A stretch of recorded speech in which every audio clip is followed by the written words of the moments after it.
Good afternoon, Steadies. Full build tayo dito. Isa-isahin ko yung mga nilagay natin dito. Kasama ko si Daniel, yung request nyo. So, unahin natin sa harap. Hammer Atlas. Siyempre, protection sa Raptor natin. And additional aesthetic, Hammer Atlas. Naglagay tayo ng Amber DRL. Amber na green lights. LED bar na 40-inch. At dito naman tayo sa harap.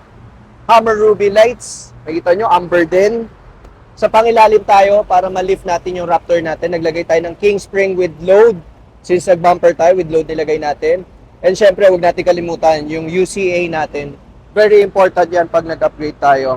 Then sa gilid, grade mud flap. Nag-offset tayo, pakita mo lang yung offset natin, Lance. Naka-offset tayo para maiwasan natin yung mga talsik, dirt na mapunta dun sa gilid ng sasakyan natin.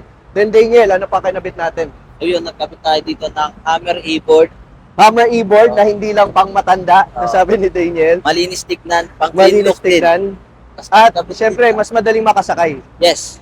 Tapos nagkabit din tayo dito ng Hammer Automatic Lift Max Series. Max Series. Yung Max Series is mas flat siya and may mga additional button siya dito sa gilid. Yung full exhaust natin, Ayun, Daniel. nagkabit din tayo dito ng TRX Full Exhaust. At saka yung ating Hammer Bumper Nova Series. So, Daniel, pasok na tayo. Interviewin natin si Boss Armand. Suki namin sa Steadfast. Boss, kamusta yung sasakyan mo? Ano masasabi mo? And bakit sa Steadfast? Sobrang okay kasi dito eh. Marami kasi ako nakikita before pa nung nakikita ko sa Facebook. Kaya hinahanap ko kayo. Satisfied talaga ako dun sa ano. Gawa nyo. Maganda talaga. Ibang-iba na, Iba, boss. oh. Lagi ba nababate, Iba, boss? Yes. Talaga nga may pinupuntahan kami eh. Yung iba umiikot yan eh. Actually, boss, yung itsura ng sasakyan mo, pwede na pang show. Tapos, loaded na loaded.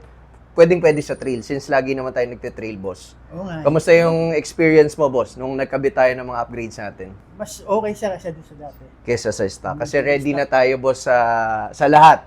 Ang maganda dyan, medyo talagang ano, tumaas siya eh. Yes, Kaya boss. Kitang-kita mo yung ano kung nasaan. Kalsada.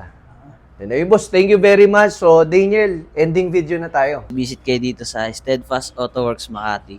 Along Smenia Highway, Bendia Exit, Southbound Skyway. Follow nyo kami sa aming Facebook, TikTok, Instagram, and YouTube. Like, share, and subscribe. Like, share, and subscribe. Boss Armand, maraming salamat. Suki namin sa Steadfast.